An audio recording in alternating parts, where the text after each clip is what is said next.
Assalamualaikum warahmatullahi wabarakatuh. Shalom, Om Swastiastu, Nama Budaya, Salam Kebajikan. Halo adik-adik, apa kabar semuanya? Saya berharap adik-adik sehat dan siap untuk belajar. Pada video kali ini, kita akan membahas mengenai modul pembelajaran berbasis digital SMA SMK Bahasa Indonesia kelas 11 semester 1, bab 2, yaitu mempelajari teks eksplanasi.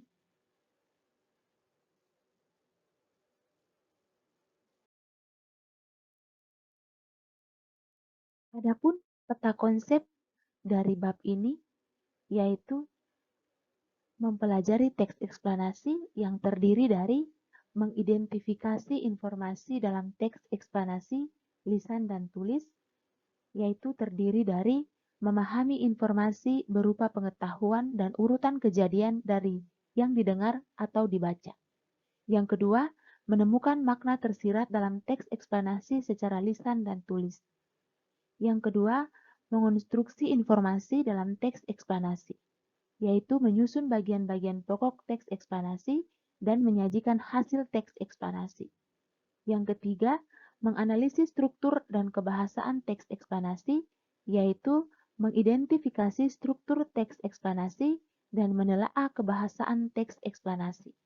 Yang keempat, memproduksi teks eksplanasi dengan memperhatikan struktur dan kebahasaan, yaitu menentukan pola pengembangan dalam menulis teks eksplanasi dan menulis teks eksplanasi berdasarkan struktur dan kebahasaan.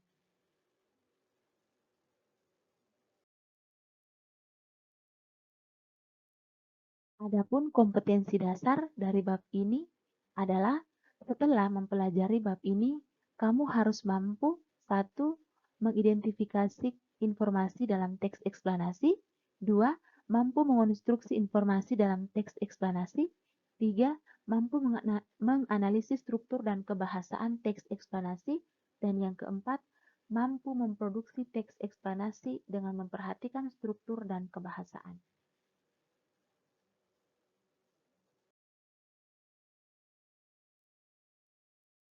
Uraian materi dari bab ini terdiri dari kegiatan pembelajaran 1, kegiatan pembelajaran 2, kegiatan pembelajaran 3, dan kegiatan pembelajaran 4.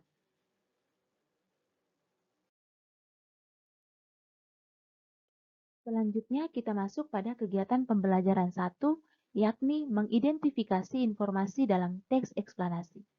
Adapun tujuan pembelajaran dari kegiatan pembelajaran 1 ini adalah kamu harus mampu memahami informasi berupa pengetahuan dan urutan kejadian dari yang didengar atau dibaca, dan yang kedua, kamu harus mampu menemukan gagasan umum dan fakta penting dalam teks eksplanasi.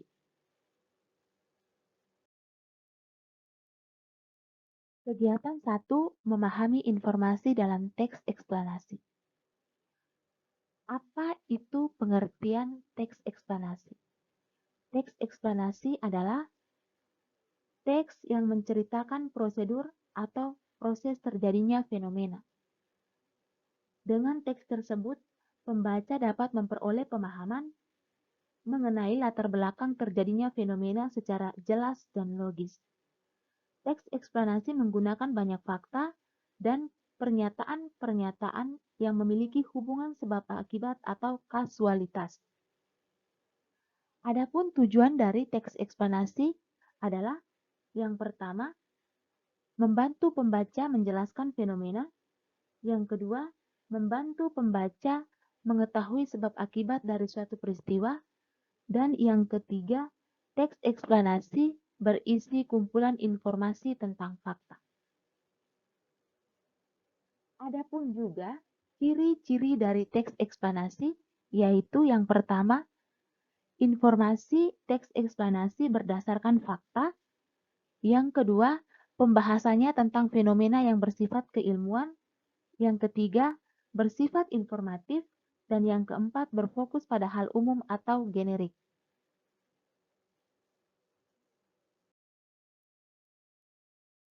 Baik adik-adik sekalian, pusatkan perhatian untuk mendengarkan contoh teks eksplanasi berikut.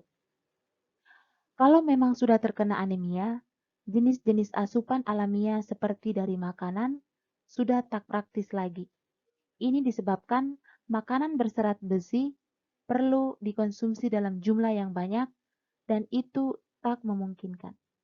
Makanya, asupan zat besi perlu ditambahkan sampai anemia terkoreksi.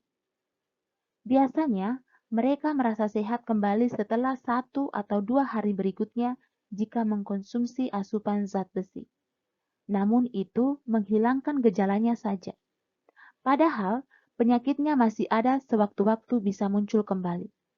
Oleh karena itu, agar anemia terkoreksi, dibutuhkan zat besi yang cukup sebagai cadangan di dalam tubuh. Cadangan zat besi itu berguna untuk mengganti sel darah merah yang hilang. Biasanya, asupan itu terus dikonsumsi selama 1 sampai 3 bulan sampai anemia terkoreksi betul. Teks di atas tergolong ke dalam bentuk teks eksplanasi. Di dalamnya tergambar suatu proses dan teks tersebut memaparkan secara kasualitas tentang proses penyembuhan penyakit anemia. Pembacanya pun memperoleh pemahaman yang sangat jelas tentang cara-cara menyembuhkan penyakit itu.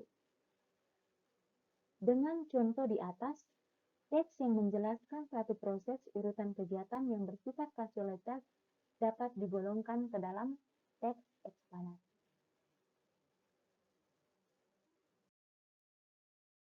Kita masuk pada kegiatan 2, yaitu menemukan gagasan umum dan fakta penting dalam teks eksplanasi.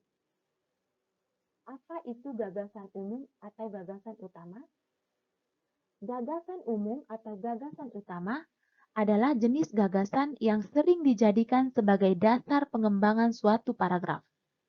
Gagasan utama ini biasanya terletak di awal paragraf atau deduktif, di akhir paragraf atau induktif, dan di awal atau di akhir paragraf atau campuran. Fungsi gagasan utama adalah untuk memahami pokok pikiran yang hendak disampaikan penulis. Yang kedua, fakta dalam teks eksplanasi. Fakta dalam teks eksplanasi merupakan penguat penjelasan tentang sebab akibat yang dijelaskan dalam teks eksplanasi. Fungsi fakta dalam teks eksplanasi adalah sebagai penjelas atau penyebab atau alasan terjadinya sebuah fenomena.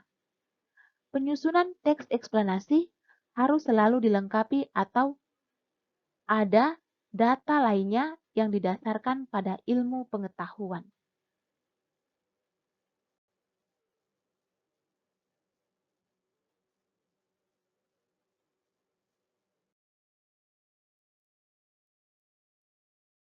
Baik adik-adik sekalian, agar adik-adik lebih paham mengenai kegiatan 2, pusatkan perhatian untuk mendengarkan cuplikan teks berikut. Sesudah pengakuan kedaulatan pada tanggal 27 Desember 1949, bangsa Indonesia menanggung beban ekonomi dan keuangan. Sebagai akibat ketentuan-ketentuan hasil KMB atau Konferensi Meja Bundar, Indonesia harus menanggung beban utang luar negeri dan dalam negeri. Padahal, struktur ekonomi Indonesia pada waktu itu masih tergantung kepada beberapa jenis perkebunan. Situasi politik yang tidak stabil semakin meningkatkan pengeluaran negara. Akibatnya, anggaran pemerintah menjadi defisit.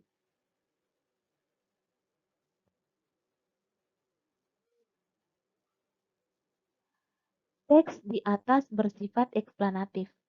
Gagasan umumnya tentang beban keuangan pemerintah pada tahun 1949 yang begitu berat. Gagasan umum itu terletak pada bagian awal paragraf. Dengan demikian, cuplikan tersebut pun dapat digolongkan ke dalam paragraf deduktif.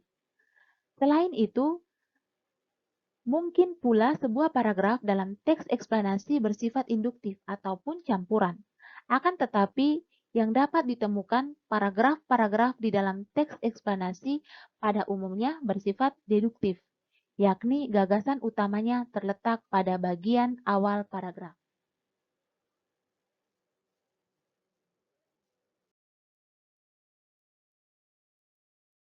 Baik, Adapun hal penting yang dapat kita rangkum dalam kegiatan pembelajaran satu ini adalah: 1. Teks eksplanasi dapat disamakan dengan teks yang menceritakan prosedur atau proses terjadinya fenomena. Dengan teks tersebut, pembaca dapat memperoleh pemahaman mengenai latar belakang terjadinya fenomena secara jelas dan logis. Yang kedua, gagasan umum atau gagasan utama adalah jenis gagasan yang sering dijadikan sebagai dasar pengembangan suatu paragraf. Yang ketiga, fakta dalam teks eksplanasi merupakan penguat penjelasan tentang sebab akibat yang dijelaskan dalam teks eksplanasi.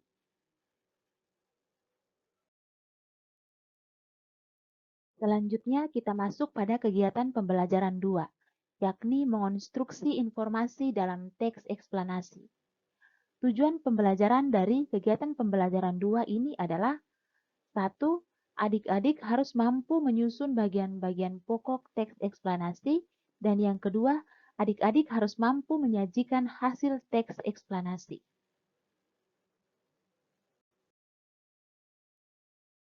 Kegiatan 1, menyusun bagian-bagian pokok teks eksplanasi.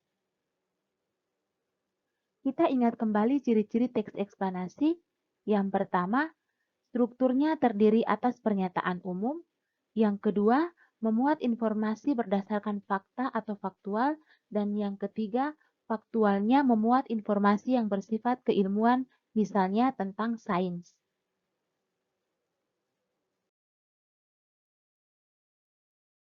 Agar lebih memahami tentang kegiatan 1, pusatkan perhatian untuk mendengarkan contoh teks eksplanasi tentang banjir berikut.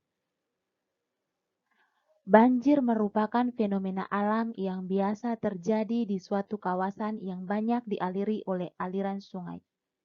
Secara sederhana, banjir dapat didefinisikan sebagai hadirnya air di suatu kawasan luas sehingga menutupi permukaan bumi kawasan tersebut. Dalam pengertian yang luas, banjir dapat diartikan sebagai suatu bagian dari siklus hidrologi, yaitu pada bagian air di permukaan bumi yang bergerak ke laut.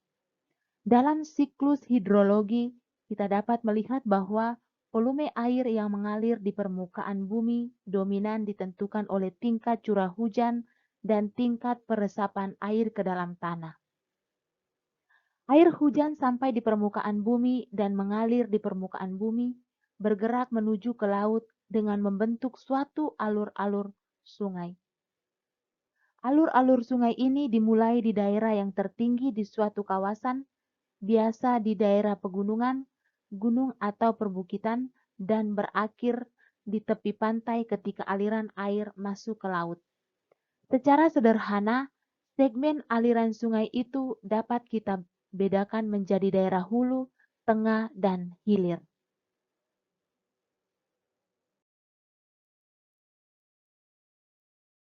Di daerah hulu yang biasanya terdapat di daerah pegunungan, gunung, atau perbukitan. Lembah sungai sempit dan potongan melintangnya berbentuk huruf V. Di dalam alur sungai, banyak batu yang berukuran besar atau bongkah dari runtuhan tebing dan aliran air sungai mengalir di sela-sela batu-batu tersebut. Air sungai relatif sedikit.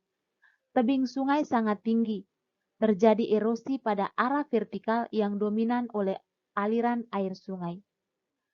Di daerah tengah umumnya merupakan daerah kaki pegunungan, kaki gunung, atau kaki bukit. Alur sungai melebar dan potongan melintangnya berbentuk huruf U. Tebing sungai tinggi. Terjadi erosi pada arah horizontal, menggoresi batuan induk.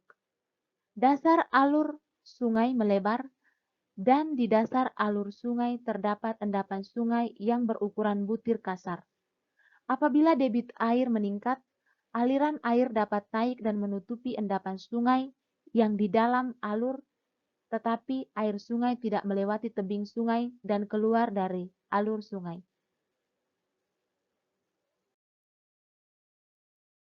Di daerah hilir, umumnya merupakan daerah dataran. Alur sungai lebar dan bisa sangat lebar dengan tebing sungai yang relatif sangat rendah dibandingkan lebar alur. Alur sungai dapat berkelok-kelok seperti huruf S, yang dikenal sebagai meander. Di kiri dan kanan alur terdapat dataran yang secara teratur akan tergenang oleh air sungai yang meluap sehingga dikenal sebagai dataran banjir. Di segmen ini terjadi pengendapan di kiri dan kanan alur sungai pada saat banjir yang menghasilkan dataran banjir. Terjadi erosi horizontal yang mengerosi endapan sungai itu sendiri yang diendapkan sebelumnya. Adik-adik, dari penjelasan di atas dapat disimpulkan bahwa banjir merupakan peristiwa yang terjadi ketika aliran air yang berlebihan merendam dataran atau daratan. Banjir juga dapat terjadi di sungai ketika alirannya melebihi kapasitas saluran air, terutama di selokan sungai. Akibatnya, mampu merendam dan merusak jalan raya, jembatan, mobil, bangunan, sistem sekolah bawah tanah, dan kanal. Kerugian dari segi harta dan jiwa manusia merupakan dampak lain dari terjadinya banjir. Paragraf pertama teks di atas merupakan bagian-bagian pernyataan umum. Paragraf kedua merupakan bagian deretan penjelas, dan paragraf terakhir merupakan bagian interpretasi.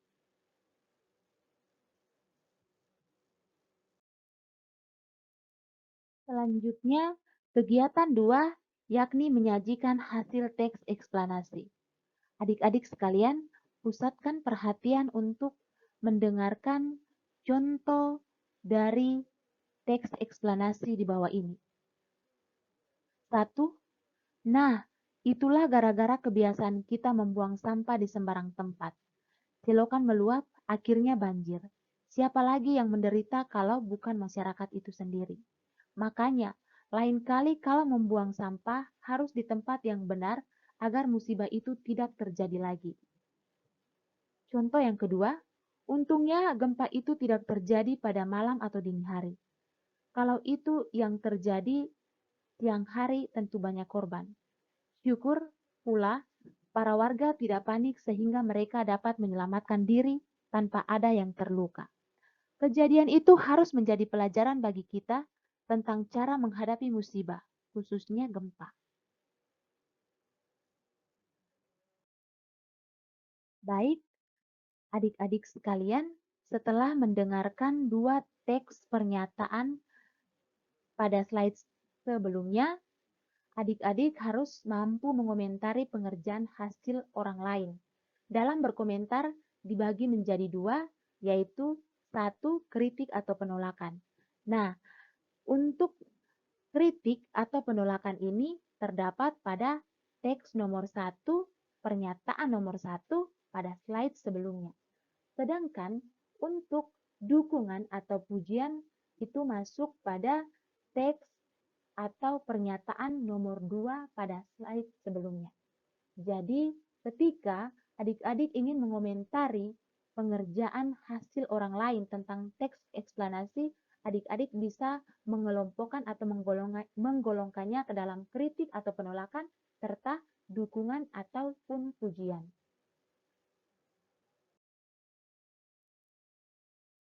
Baik, adik-adik sekalian, adapun hal penting yang dapat kita rangkum dari kegiatan pembelajaran 2 ini, yakni yang pertama, bagian-bagian teks eksplanasi adalah yang pertama strukturnya, yang terdiri atas pernyataan umum atau gambaran awal tentang apa yang disampaikan, deretan penjelas atau inti penjelasan apa yang disampaikan, dan interpretasi atau pandangan ataupun kesimpulan.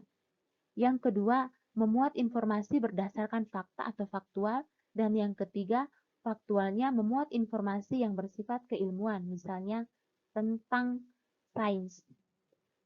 Yang kedua, dalam mengomentari hasil kerja orang lain, kamu harus tahu cara berkomentar dengan baik. Dalam berkomentar bisa dibagi menjadi dua, yaitu kritik atau penolakan dan dukungan atau pujian.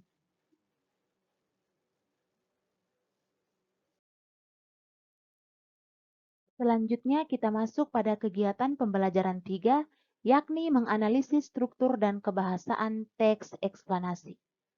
Adapun tujuan pembelajaran dari kegiatan pembelajaran 3 ini adalah adik-adik harus mampu mengidentifikasi struktur teks eksplanasi, dan yang kedua, adik-adik harus mampu menelaah kebahasaan teks eksplanasi.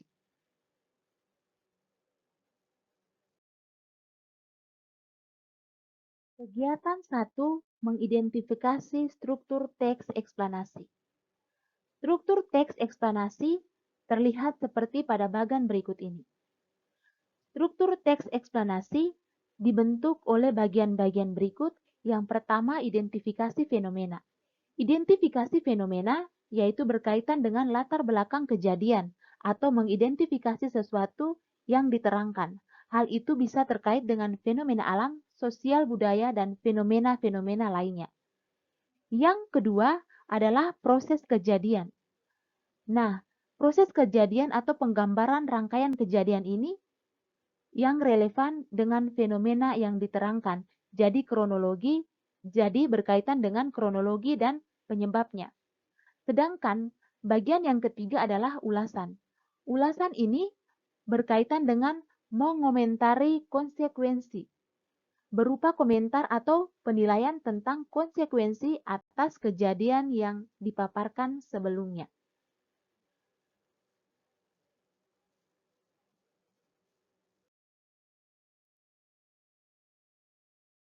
Kita masuk pada kegiatan 2, yakni menelaah kebahasaan teks eksplanasi. Berdasarkan kaidah kebahasaan secara umum, teks eksplanasi sama dengan kaidah teks prosedur. Sebagai teks yang berkategori faktual atau non-sastra, teks eksplanasi menggunakan banyak kata yang bermakna denotatif. Sebagai teks yang berisi paparan proses, baik itu secara kasualitas maupun kronologi. Teks tersebut menggunakan banyak konjungsi kasualitas ataupun kronologi.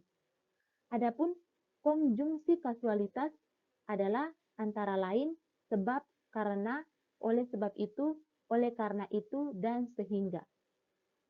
Adapun konjungsi dari kronologis adalah hubungan waktu, seperti kemudian, lalu, setelah itu, pada akhirnya.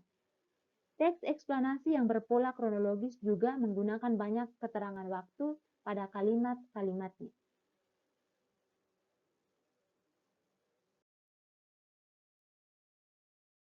Untuk lebih jelas memahami kebahasaan teks eksplanasi pada slide sebelumnya, pusatkan perhatian untuk mendengarkan contoh berikut ini.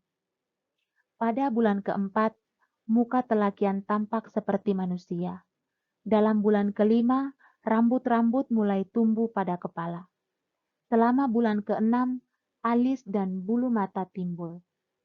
Setelah 7 bulan, fetus mirip kulit orang tua dengan kulit merah berkeriput. Selama bulan ke-8 dan ke-9, lemak ditimbun di bawah kulit sehingga perlahan-lahan menghilangkan sebagian keriput pada kulit. Kaki membulat, kuku keluar pada ujung-ujung jari, rambut asli rontok dan terus menjadi sempurna dan siap dilahirkan. Berdasarkan teks di atas, maka dengan kata ganti yang digunakannya, teks eksplanasi langsung merujuk pada jenis fenomena yang dijelaskannya, yang bukan berupa persona. Kata ganti yang digunakan untuk fenomenanya itu berupa kata benda, baik konkret maupun abstrak, seperti demonstrasi banjir sederhana, gerhana, embrio, kesenian daerah, dan bukan kata ganti orang seperti ia, dia, mereka. Karena objek yang dijelaskan itu berupa fenomena, tidak berbentuk personal. Dalam teks eksplanasi itu pun ditemukan banyak kata kerja pasif.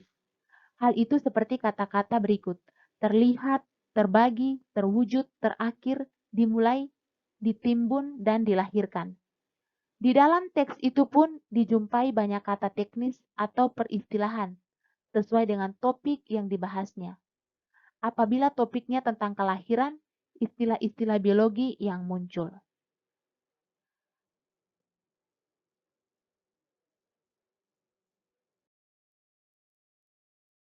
Baik, Adapun hal-hal penting yang dapat kita rangkum dalam kegiatan pembelajaran 3 ini adalah: 1. Teks eksplanasi dibentuk oleh identifikasi fenomena, pengembangan rangkaian kejadian, dan review. Yang kedua, berdasarkan kaidah kebahasaan secara umum, teks eksplanasi sama dengan kaidah pada teks prosedur. Sebagai teks yang berkategori faktual atau non-sastra, teks eksplanasi menggunakan banyak kata yang bermakna denotatif. Yang ketiga, sebagai teks yang berisi para paparan proses, baik itu secara kasualitas maupun kronologis, teks tersebut menggunakan banyak konjungsi kasualitas ataupun kronologis. Selanjutnya, kita masuk pada kegiatan pembelajaran 4, yakni memproduksi teks eksplanasi. Adapun tujuan pembelajaran dari kegiatan pembelajaran 4 ini adalah: setelah mempelajari kegiatan pembelajaran 4 ini, kamu harus mampu menentukan pola pengembangan dalam menulis teks eksplanasi, dan yang kedua, kamu harus mampu menulis teks eksplanasi berdasarkan struktur dan kebahasaan. Kegiatan 1, menentukan pola pengembangan dalam menulis teks eksplanasi. Secara umum, pola-pola pengembangan teks eksplanasi adalah sebagai berikut. Yang pertama, pola pengembangan sebab akibat. Sebab akibat pengembangan teks eksplanasi dapat menggunakan pola sebab akibat. Dalam hal ini, sebab dapat bertindak sebagai gagasan umum, sedangkan akibat sebagai perincian pengembangannya. Namun demikian, dapat juga terbalik. Akibat dijadikan sebagai gagasan umum, maka perlu dikemukakan sejumlah sebab sebagai perinciannya. Persoalan sebab akibat sebenarnya sangat dekat hubungannya dengan proses, jika disusun untuk mencari hubungan antar bagian-bagiannya. Proses itu dapat disebut sebagai proses kasualitas. Yang kedua adalah pola pengembangan proses. Pola pengembangan proses merupakan suatu urutan dari tindakan-tindakan atau perbuatan-perbuatan untuk menciptakan atau menghasilkan sesuatu, atau perurutan dari suatu kejadian atau peristiwa. Untuk menyusun sebuah proses, langkah-langkahnya adalah sebagai berikut. Yang pertama, mengetahui perincian-perincian secara menyeluruh. Yang kedua, membagi proses tersebut menurut tahap-tahap kejadian. Dan yang ketiga, menjelaskan setiap urutan itu ke dalam detail-detail yang tegas sehingga pembaca dapat melihat seluruh proses itu dengan jelas.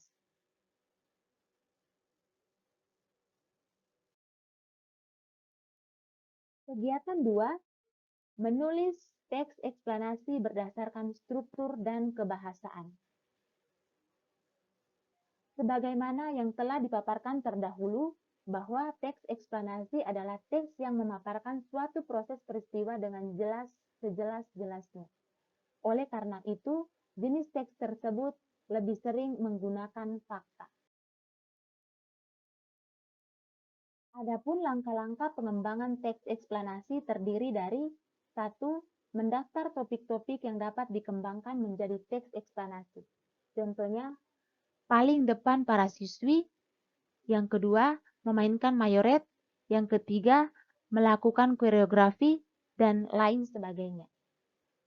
Yang kedua, menyusun kerangka teks, yakni dengan menomori topik-topik itu sesuai dengan struktur baku dari teks eksplanasi, yang paragraf-paragrafnya dapat disusun secara kasualitas atau kronologis.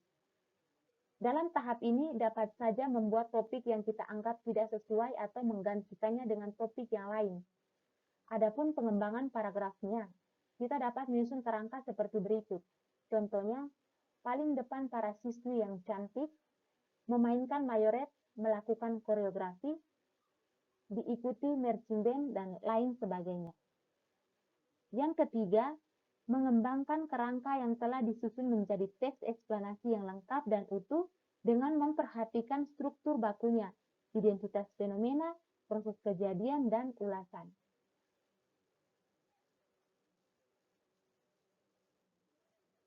Dalam tahap ini kita harus menjadikan topik-topik itu menjadi kalimat yang jelas. Kita pun dapat saja membuat kalimat yang fungsinya sebagai pengikat, seperti konjungsi yang biasa digunakan dalam teks eksplanasi, sehingga kalimat-kalimat itu terjalin secara lebih kompak dan padu. Yang keempat, yaitu menyunting teks eksplanasi yang ditulis teman. Tujuannya adalah untuk mengkoreksi kesalahan-kesalahan yang mungkin ada dalam teks tersebut.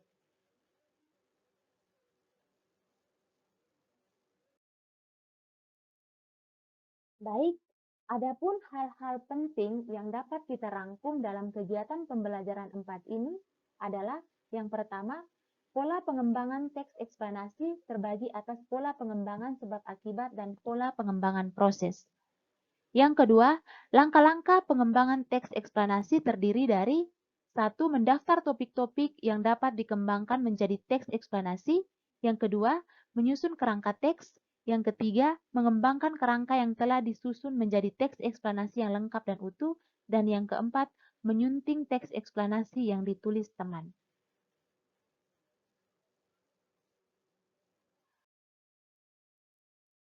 Baik, adik-adik sekalian, sekian video singkat penjelasan materi bab 2, yaitu mempelajari teks eksplanasi modul pembelajaran berbasis digital SMA SMK Bahasa Indonesia kelas 11 semester 1.